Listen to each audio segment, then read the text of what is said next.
ఎండి వచ్చాడా? పొద్దునే వచ్చేసాడు సార్. మొన్న ఏదో లోన్ అప్లై చేస్తా అన్నారు, అప్లై చేశారా? ముందే తీసుకుంటే ఖర్చు అయిపోతే అని తీసుకోలేదు. లోన్కి అప్లై చేశాను, 15 రోజుల్లో శాంక్షన్ అయిపోతుంది. తర్వాత 1 రోజుల్లో పెళ్లి, అన్ని సెట్ అయిపోతాయి. సూపర్ సార్ మీరు. స్వామి ఎండి గారు పిలుస్తున్నారు. అచ్చి బాబాయ్, లోన్ శాంక్షన్ చేసినట్టున్నాడు. ఇప్పుడు వస్తాను. లోన్ శాంక్షన్ చేసినందుకు చాలా థ్యాంక్స్ అండి. గొడవ అయిందంట. Yes sir. నాకు నీలో హీరోని చూడాలని ఉందయ్యా. అర్థం కాలేదు సార్. Termination letter. ఎందుకు సార్? ఇందాక నువ్వు కొట్టినాడంటే నీకు భయం లేదట కదా? అస్సలేదు సార్. నాకుంది. సార్ వాడు మళ్ళీ వస్తే కొడతావు కదా? బ్రహ్మాండంగా సార్. నేను కొట్టలేను. అందుకే నన్ను నమ్ముకొని ఇంట్లో 3 ఉన్నారు. నన్ను నమ్ముకున్న ఆఫీసులో 300 మంది ఉన్నారు. ఏదో ఫిక్స్ అయ్యాడు. ఇంతకీ ఏమంటారు? నిన్ను తీసేస్తే నేను హీరో అవుతా, మానేస్తే నువ్వు హీరో అవుతావు. నాకు నీలో హీరోని చూడాలని ఉంది. డైపర్ కంపెనీ పెట్టుకుంటే సరిపోదు, మాటికి అది వాడకుండా ఉండే ధైర్యం కూడా ఉండాలి. పిరికేదావా అని ఎక్కడైనా మర్చిపెట్టుకో. ఫోన్లే స్లోగానే తిట్టాడు. మొన్న పెళ్లి చూపుల్లో నాన్నగారు పెళ్లి చాలా గ్రాండ్గా చేయమన్నారు. సడన్గా అనేసరికి మీరు ప్రిపేర్ అయ్యారో లేదో అని. మీకేం అభ్యంతరం లేకపోతే మా ఇంట్లో తెలియకుండా నేనే డబ్బులు ఇస్తాను. అయ్యో ఏం పర్వాలేదు, మా వాడు అన్ని అరేంజ్మెంట్స్ చేసేసాడు. పెళ్లి అద్భుతంగా చేసే బాధ్యత మాది. ఆల్రెడీ చేశారా? ఉంటానండి. అలాగే, మంచిదే. అలాగే బాబు. పిలుస్తాను బాబు. పెళ్లి ఎరగదీస్తామని చెప్పాను. ఆఫీస్కి వస్తే వాళ్ళు కూడా ఇరగదీస్తాం అన్నారు. ఎందుకు? ఉద్యోగం దొబ్బింది. మరి ఇప్పుడు ఏం చేద్దాం? ఏం చేయలేం. మా మేనేజర్తో మాట్లాడాను. ప్రస్తుతానికి జాబ్ ఏమీ లేదు. ఒకవేళ జాబ్ ఉన్నా కూడా 6 నెలలు పే స్లిప్ ఉంటే సొల్యూషన్ ఏదైనా ఉంటే చెప్పు. ఓ నెల తిరిగేసరికల్లా జాబ్ తెచ్చుకుని ఆ శాలరీ అమౌంట్ ఏదో నీ అకౌంట్లో పడితే తప్ప నీకు లోన్ శాంక్షన్ చేయను అంటున్నాడు. మనలో అనమాట. ఈ ఉద్యోగం లేనోడికి 10 లక్షలు లోన్ అంటే కష్టమే కదనే. నెల రోజుల్లో ఉద్యోగం అంటే సార్, మీ తర్వాత ఆనంద్ బాబు సీఈఓ అయితే బాగుంటుంది సార్. సంజయ్, ఆనంద్కి అసలు సీఈఓ అవ్వాలని లేదు. నువ్వు కొత్తగా అలాంటివి పెట్టకమ్మా. అయినా అన్నయ్య మా అబ్బాయిని సీఈఓ చేయాలని అమెరికా పంపించి ఎంబీఏ చదివిస్తున్నాడు. ఏమన్నయ్య? అంటే ఆనంద్ బాబు ఖచ్చితంగా మన కంపెనీకి విక్రమే సీఈఓ అవుతాడు బాబాయ్. ఇంతకీ ఎప్పుడు వస్తాడు అమెరికా నుంచి? అన్నయ్య నువ్వు అనుమను, పొద్దున్న కల్లా ఇక్కడ ఉంటాడు. అమ్మాయి ఎలా ఉంది? చాలా బాగుందానా? She's beautiful. వాళ్ళ నాన్నతో మాట్లాడినా ఏమంటావు?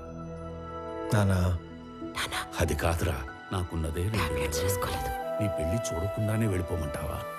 అది కాదు నానా. 1 రోజులు మీ బర్త్డే వస్తుంది. ఆ రోజు కల్లా వైజాగ్ ఫ్యాక్టరీలో 1000 మందికి ఉద్యోగాలు ఇవ్వాలి. ఆ 1000 మంది ఫ్యామిలీస్లో హ్యాపీనెస్సే మీకు ఇచ్చే బర్త్డే గిఫ్ట్. అదేగా మాట్లాడుకుందాం. సరే, నీ ఇష్టం. వేసుకోండి. 1 రోజుల్లో 1000 ఉద్యోగాలు అయినట్టే. Hello, first time? అవును sir. So many times.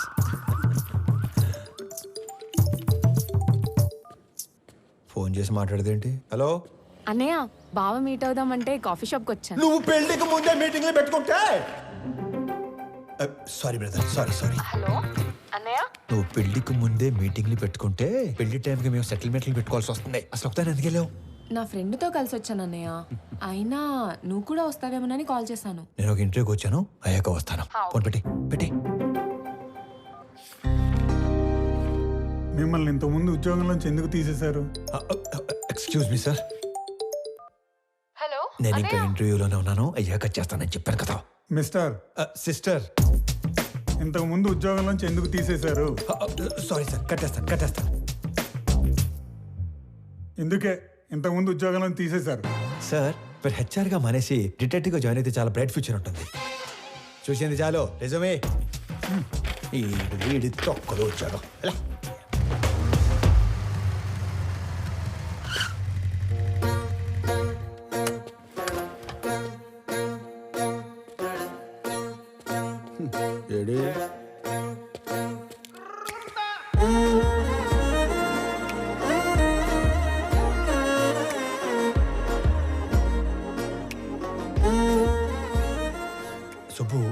Subbaiah ఎక్కడ? నేను సుబ్బు ఫ్రెండ్ని. ఓ, పెద్దవాళ్ళకి ఫుడ్ ప్యాకెట్స్ ఇద్దామని కార్ ఆపితే వీళ్ళని ఏడిపిస్తున్నారు. నాన్నకి ఫోన్ చేద్దామని చూస్తే నాది సుబ్బు ఫోన్ ఎక్స్చేంజ్ అయిపోయింది. Okay, I leave, you guys carry on. Bye. ఓ డైల్ లిస్ట్ చూస్తే అన్నయ్య అని ఉంది. అన్నయ్య అయితే ఏ ప్రాబ్లం నుంచి అయినా సేవ్ చేస్తాడని నేనే మెసేజ్ చేశాను. అన్నయ్య ప్రాబ్లంలో ఉన్నా అని మెసేజ్ చేస్తుంది నువ్వేనా? భయ్యా, ఈ పాపకి నాకు ఎలాంటి సంబంధం లేదు, కానివ్వండి. అలా అంటారేంటి? దానికి నాకు ఎలాంటి సంబంధం లేదు. మీ ఇష్టం. వెళ్ళిపోతారేంటి? మరి నువ్వేంటి, నీ హైట్ ఏంటి, నీ ఫిజిక్ ఏంటి, నీ కలర్ ఏంటి? అసలు నువ్వు నన్ను అన్నయ్య అనొచ్చా? ఆ మాటకు వస్తే నువ్వు ఈ ప్రపంచంలో ఎవరైనా అన్నయ్య అనొచ్చా? అందుకని వదిలేసి వెళ్ళిపోతారా? నువ్వు అదే నంబర్ నుంచి బంగారం, నేను చాలా ప్రాబ్లమ్స్ లో ఉన్నాను, వచ్చి నన్ను సేవ్ చేయవా అని మెసేజ్ పెట్టి ఇదే లొకేషన్ మళ్ళీ పెట్టు, అప్పుడు ఆలోచిస్తాను. హలో, ఏంటి హీరోయిజం చూపిస్తున్నావా? అంతుందా? చూపించాలని నాకు ఉంది, అసలు నీకంత ఉందా? హీరోతో మాట్లాడుతున్నావు తెలుసా?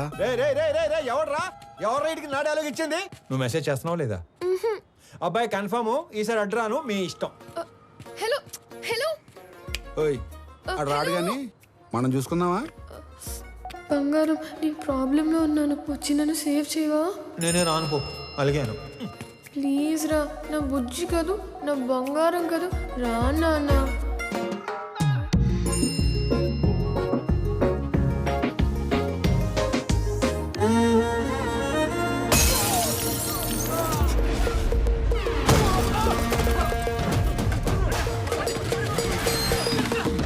రే, ఎవడ్రా నువ్వు? ఏం చేస్తుంటావు? ఎక్కడి నుంచి వచ్చావు? అరే నేనే ఒక ఇంటర్వ్యూ నుంచి వస్తున్నాను, మధ్యలో నీ ఇంటర్వ్యూ ఏంట్రా? రే, నిన్నెవడో తెలుసా? నా వెనకాల ఎంతమంది ఉన్నారో తెలుసా? ఒక్కళ్ళేడు, మొత్తం జంపు. అయినా సరే నన్ను కొడితే ఎవడొస్తాడో తెలుసా? అంబులెన్స్ చేసుకుని డ్రైవర్ వస్తాడు. ఏంటి మజాకుందా? ఇది ఎక్కడితో ఆగదు. నన్ను టచ్ చేస్తే బేగంపేట భాష వస్తాడు. భాష వచ్చాడు. భాషను కొట్టేస్తే ఏంటి భాషను కొట్టేస్తావా? ఏంటి భాష అంటే భాష పెద్ద రౌడీ. అడిగేది చెప్పరా, భాషను కొడితే ఎవడొస్తాడు? భాషను కొడితే షేక్పేట్ షరీఫ్ వస్తాడు. షరీఫ్ ఎంత పహిల్వాన్ తెలుసా? బాబోయ్, మరి షేక్పేట్ షరీఫ్ ని కొడితే ఎవడొస్తాడు? నేను షేక్పేట్ షరీఫ్ కొట్టేస్తావా? నేను షేక్పేట్ షరీఫ్ కొట్టేస్తావా? ఎంత ఎక్సైట్ అవకరా. షేక్పేట్ షరీఫ్ ని కొడితే ఎవడొస్తాడు చెప్పు?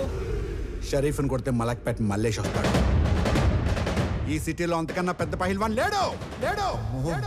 అయితే 10 వెళ్ళిపోదాం. చూసావా డార్లింగ్, అన్న పేరు చెప్పని ఎలా భయపడ్డాడు? నేను చెప్పేది ఆడిని కొట్టడం ఎందుకు, డైరెక్ట్ గా మలేషియా కొడితే పని అయిపోతుంది కదా.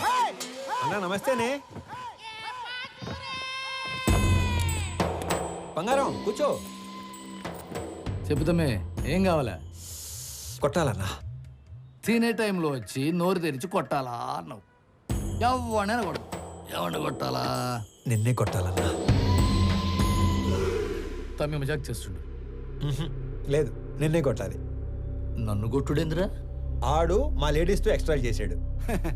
గాడి మీ లేడీస్ తో ఎక్స్ట్రా చేస్తుంటే గాడిని కొట్టాలి కానీ నన్ను కొట్టుడేంద్రా సంబంధం లేకుండా? చేతనైతే గాడిని కొట్టు.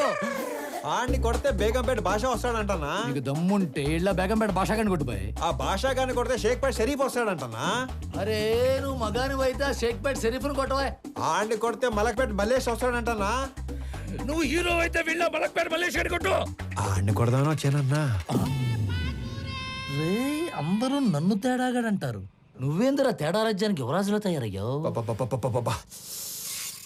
కొట్టాలన్నా. పిల్లడివి కథ మాట్లాడుతుంటే కామెడీ చేస్తావేంట్రా పైలాన్స్?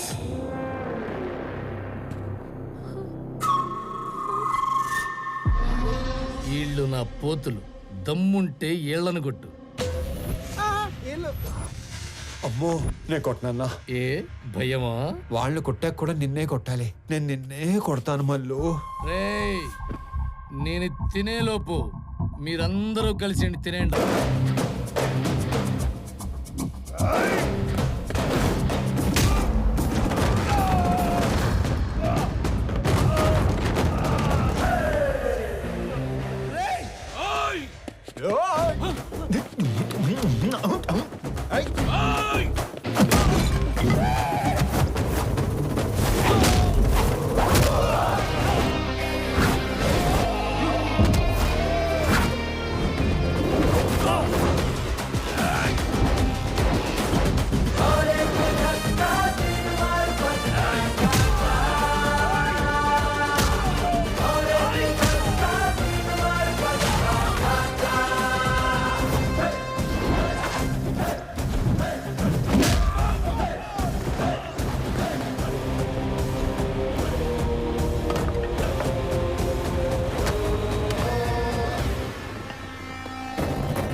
సింహం సైలెంట్గా ఉన్నంత వరకే.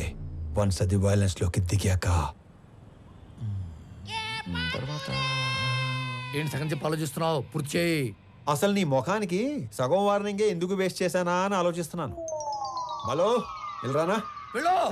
రే అరుస్తున్నావేంట్రా? మళ్ళీ రాకు. ఆ. బయలుదేరు. అమ్మడు ఆ మిథున్ చక్రవర్తి జంపా. ఓకే నడు. హలో హలో, మిమ్మల్ని వాళ్ళెవరో ఏడిపిస్తే వీళ్ళని ఎందుకు కొట్టారు? మనకి ఇంట్రెస్ట్ ఉన్న అమ్మాయికి ప్రాబ్లం వస్తే ఆ ప్రాబ్లం మళ్ళీ రానియకుండా చేయాలి. ఇంట్రెస్టా? పేరేంటి? ప్రణవి. పాప Pranavi, I love you so much. పేరు అడిగి లవ్ చేస్తున్నా అని చెప్తారా ఎవరైనా? పెళ్లి చూపుల్లో అయితే అప్పుడే పేరు అడిగి వెంటనే పెళ్లి చేసుకుంటారు. మే ఐ లవ్ యూ చెప్పకూడదా? ఎందుకు కన్సిడర్ చేయాలని నువ్వు ఫీల్ అవుతున్నావు కాబట్టి నా గురించి చెప్తున్నా. నా పేరు స్వామి. ఆ మధ్య ఉద్యోగం ఉండేది, ఈ మధ్య దొబ్బింది. నేను పెద్ద పతివ్రతనని చెప్పను కానీ పర్లేదు, కొంచెం మంచోండి. అందరి అబ్బాయిలాగా నేను ఇంతవరకు ఎవ్వరిని లవ్ చేయలేదు. ఫస్ట్ టైం నిన్ను చూశాకే వేణులు మోగాయని మాత్రం చెప్పను. 3 ఏళ్ళ క్రితం ఒక అమ్మాయిని గట్టిగా లవ్ చేశాను. ఆ అమ్మాయి నాకంటే గట్టిగా ఉన్నట్టు పెళ్లి చేసుకుని వెళ్ళిపోయింది. Bad luck. నాకు పెద్దగా బ్యాడ్ హ్యాబిట్స్ ఏ లేవు. ఎప్పుడో రాత్రి అయినప్పుడు 2 పెగ్గలు, ఆ 2 ఒంటరిగా ఫీల్ అవ్వకుండా 2 సిగరెట్లు. నీకేనా అలవాటు ఉందా? చిచి. అమ్మయ్యా బతికించావు. ఇకపోతే 1800 స్క్వేర్ ఫీట్ ఇల్లు, 21 inches TV, single door fridge, 2 wheeler బండి. ఇది నీ అత్తారిల్లు. అప్పుడే అత్తారింటి దాకా వెళ్ళిపోయావా? అప్పుడే అత్తారింటి దాకా ఏంటి? రేపు మనకి 2 పిల్లలు పుట్టాక, నేను నడుము మీద 2 మడతలు పట్టాక, నేను పొద్దునే లేపి జాగింగ్ పంపాలా వాకింగ్ పంపాలా అని ఆలోచించేదాకా వెళ్ళిపోయాను. కాబట్టి నువ్వు బాగా ఆలోచించి పెళ్ళి ఎప్పుడు చేసుకుందాం డెసిషన్ మా చెల్లికి చెప్పు. సరేనా బంగారం? తొందరగా మీ ఇంటికి వెళ్ళిపోయి వెంటనే మా ఇంటికి వచ్చాయి. ఓ ఎక్కువ చించేయకు, చిప్పు దొబ్బుద్ది. గోకుంది చాలు, ఇంటికెళ్ళు.